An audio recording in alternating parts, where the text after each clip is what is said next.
오늘 본문의 말씀을 통해서 그래도 믿어야 합니다 라는 제목으로 함께 하나님의 말씀을 나누도록 하겠습니다. 그래도 믿어야 합니다 라는 제목입니다.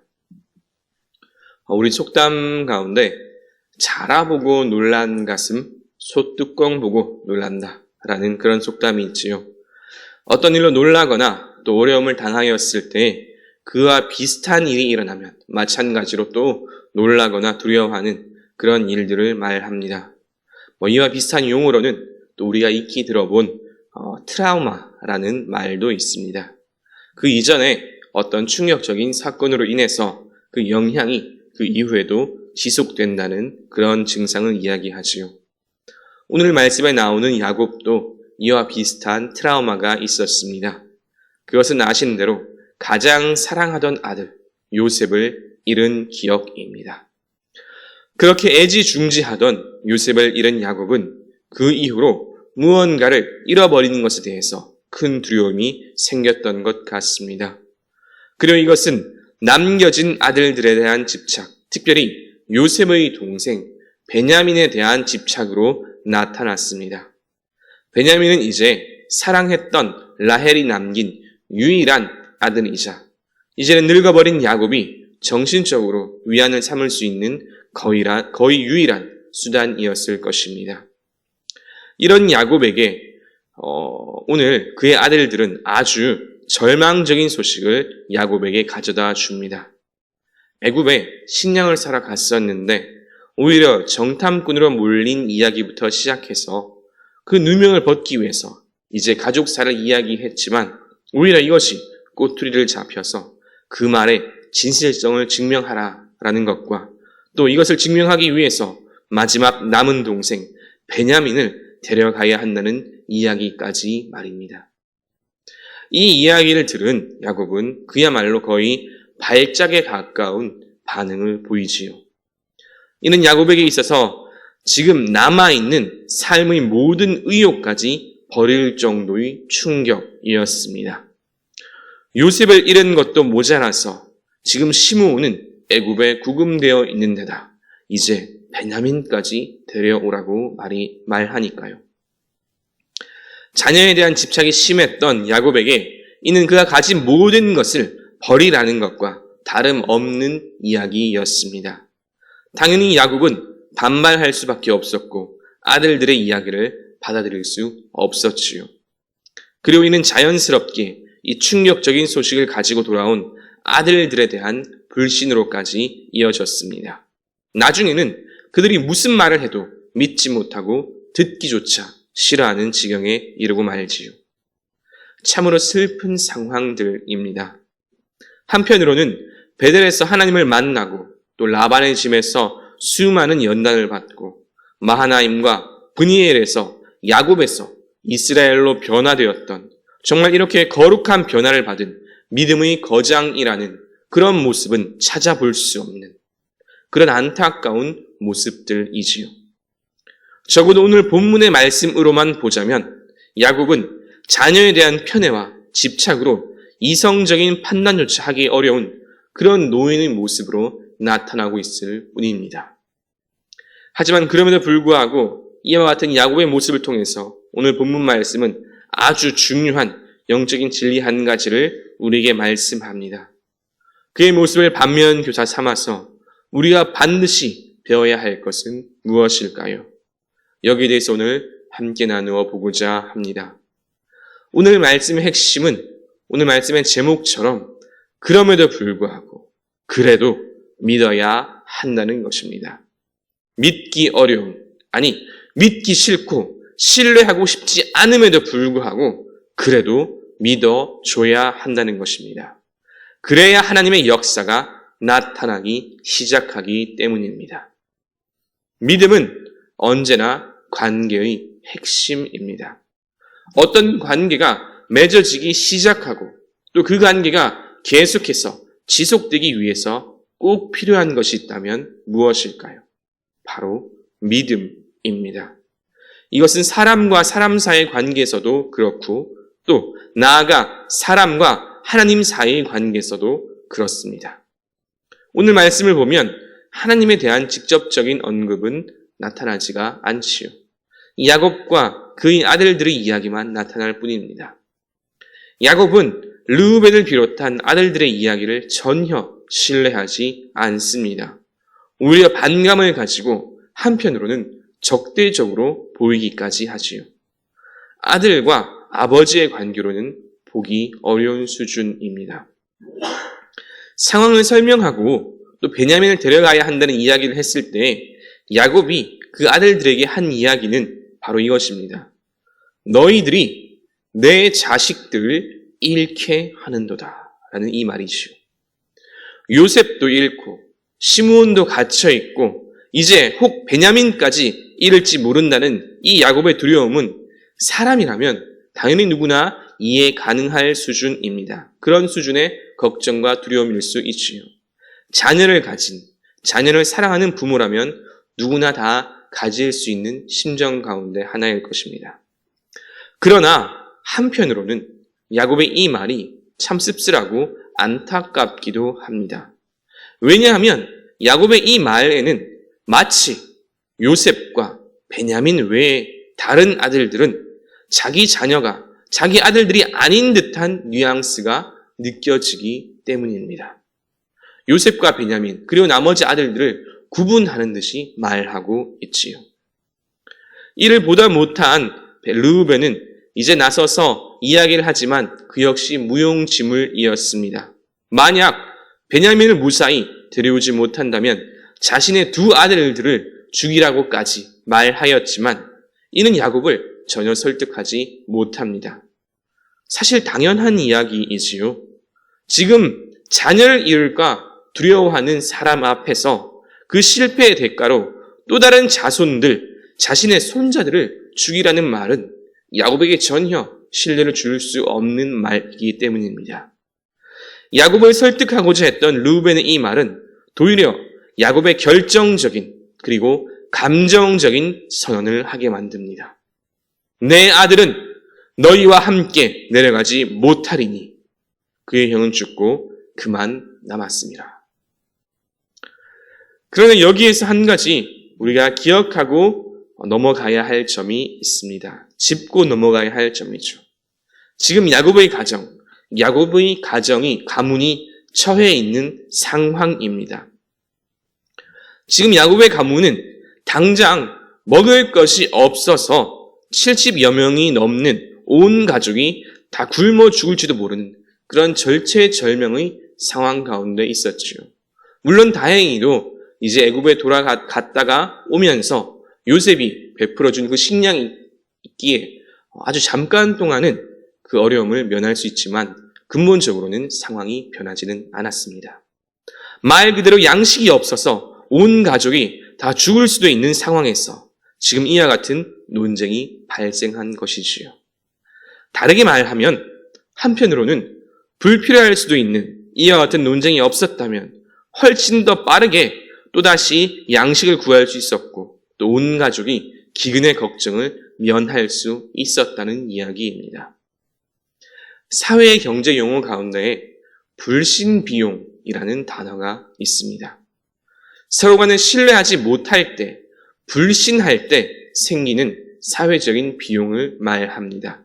또 경제적인 비용이기도 하지요. 그 예시 가운데 하나가 전자상거래 보증제도 가운데 하나인 에스크로 제도입니다. 간단히 설명하면 판매자와 구매자 사이에서 판매 구매 비용을 받아서 제3자가 가지고 있다가 서로 간의 거래가 완료되었다고 인정이 되면 이제 중간에서 이것을 지급하는 제도입니다. 2021년 기준으로 대한민국의 전자상거래 규모는 약 200조 원 가량이 된다고 합니다. 그리고 에스크로는 대개 이 거래액의 보통 1%에서 3% 정도의 수수료를 뗀다고 하지요. 그러면 단순히만 계산하나 하더라도 최소 수천억 원에서 많게는 수조 원에 이르는 안전거래 수수료가 발생한다고 볼 수 있습니다. 결국 이와 같은 에스크로 비용은 서로 간에 믿지 못하기 때문에 발생하는 비용 가운데 하나라고 할 수 있죠. 서로 믿을 수만 있었다면 이와 같은 수천억 혹은 수조 원에 이르는 이와 같은 비용들은 발생하지 않았을 그런 비용이며 또한 제도였을 것입니다. 하지만 이제는 너무나 당연하게 이것을 여기고 사용하는 시대가 되었습니다. 또 스티븐 코비라는 작가는 그의 책 신뢰의 속도에서 이렇게 말합니다. 신뢰가 높아지면 속도는 빨라지고 비용은 내려간다. 신뢰가 높아지면 속도는 빨라지고 비용은 내려간다. 서로 믿지 못하기 때문에 불필요한 비용이 발생하고 또 일은 더 늦게 처리됩니다. 반대로 말하면 믿는다면, 믿어준다면 스티븐 코비의 말처럼 비용은 내려가고 속도는 더 빨라질 수 있지요. 마찬가지로 야곱이 이런저런 수많은 이유에도 불구하고 만약 그가 아들들의 말을 믿어주고 그들을 신뢰했다면 야곱의 가족은 훨씬 더 빨리 어려움에서 벗어날 수 있었을 것입니다. 그리고 이 상황으로 인해서 상처받는 사람들도 훨씬 더 줄어들었겠지요. 그런데 이와 같은 신뢰, 믿음은 사람과 사람 사이의 관계뿐만 아니라 사람과 하나님 사이의 관계에서도 더더욱 중요합니다. 하나님과의 관계에서 믿음은 그야말로 믿음이 전부라 말해도 과언이 아니지요. 오늘 본문 말씀에서 하나님이 직접적으로 언급되지 않는다고 말씀드렸지만 사실 이와 같은 야곱의 언행은 하나님을 온전히 신뢰하지 못했기 때문에 이와 같은 모든 모습들이 나타났다고 할 수 있습니다. 만약 그가 이전에 보여줬던 정말 거룩하게 변화된 믿음의 거장으로서의 면모를 보여주었다면 오늘 말씀과 같은 안타까운 장면들은 애초에 발생하지 않았겠지요. 하나님은 아무것도 가진 것이 없던 이 야곱을 베델에서 베델까지 인도해 주셨습니다. 뿐만 아니라 형 에서를 비롯한 수많은 이방 민족 사이에서도 지켜주셨지요. 만약 그가 이처럼 지금까지 이끌어주신 하나님을 진정으로 신뢰하고 믿었다면 요셉의 사건이 설령 그에게 참 상처와 또 충격으로 남아있었을지라도 그럼에도 불구하고 그는 믿음으로 베냐민을 보낼 수 있었을 것입니다. 하지만 그는 지금 자신이 낳은 이 아들들조차 신뢰하지 못하는 안타까운 그런 모습만 보여주고 있을 따름입니다. 다시 말해 야곱이 지금과 같은 불필요한 논쟁으로 시간을 지체하고 망설이며 다른 자녀들에게 상처를 주는 것은 그가 근본적으로 자신의 삶을 여기까지 인도해 주신 하나님을 아직까지도 온전히 신뢰하지 못하고 있기 때문이라 말할 수 있지요. 그러나 너무나 다행인 것은 내일 말씀이 나오겠지만 이 모든 과정을 거친 후에라도 야곱이 결국은 모든 것을 내려놓고 믿음의 결단을 한다는 점입니다. 그를 통해 야곱은 마침내 하나님께서 그의 가정에 역사하신 모든 기적과 축복을 다 보게 됩니다. 만약 그가 끝까지 하나님을 신뢰하지 못하고 인간적인 고집과 불신으로 베냐민을 정말로 끝까지 보내지 않았다면 그는 하나님의 기적은커녕 그토록 바람하지 않던 그 요셉은 정말 다시는 보지 못했을 것입니다. 사랑하는 성도 여러분, 믿을 때, 신뢰할 때 하나님의 놀라운 역사와 기적을 볼 수 있습니다. 이것이 오늘 말씀의 핵심이자 전부입니다. 오늘날 우리나라에서 또 우리 삶에서 믿지 못할 이유, 신뢰하지 못할 이유를 찾고자 한다면 정말로 수백 가지를 찾을 수 있을 것입니다. 그리고 그러한 이유를 근거로 해서 나는 믿지 못하겠다고 말하고 또 그렇게 행동할 수도 있겠지요. 그러나 그렇게 한다면 우리는 앞으로 절대로 하나님의 역사는 경험하지 못할 것입니다. 나를 향한 하나님의 역사도 볼 수 없을 것이며 하나님께서 이끌어 가시는 놀라운 계획도 우리는 절대로 보지 못할 것입니다. 그렇기에 우리는 그래도 믿어야 합니다. 그래도 믿어줘야 합니다. 믿음만이, 신뢰만이 이 나라를, 또 우리나라를 또 우리의 삶을 다시금 회복시키고 살려낼 수 있기 때문입니다. 근본적으로는 먼저 하나님을 믿고 의지하며 더불어 수많은 이유들은 차치하고 그럼에도 불구하고 내가 먼저 믿어주고 그래서 서로를 믿어주는 저와 여러분 우리 모두가 되기를 주님의 이름으로 축원합니다. 그래서 하나님께서 보여주시는 놀라운 기적의 역사를 모두가 다 경험하시길 주님의 이름으로 간절히 축원합니다. 오늘 말씀을 생각하시면서 찬송가 465장 함께 찬양 드리시겠습니다.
이제는 우리를 구원하신 예수 그리스도의 은혜와 아버지 하나님의 그 크신 사랑과 언제나 우리와 동행하시며 인도하시는 성령 하나님의 교통하심이 먼저 하나님을 믿고 의지하며 또 내가 먼저 다른 사람들을 믿어줌으로 하나님께서 만들어 가시는 놀라운 기적을 보기를 소망하는 모든 주의 자녀들과 그 삶 위에 이제로부터 영원토록 함께 하시길 간절히 축원하옵나이다.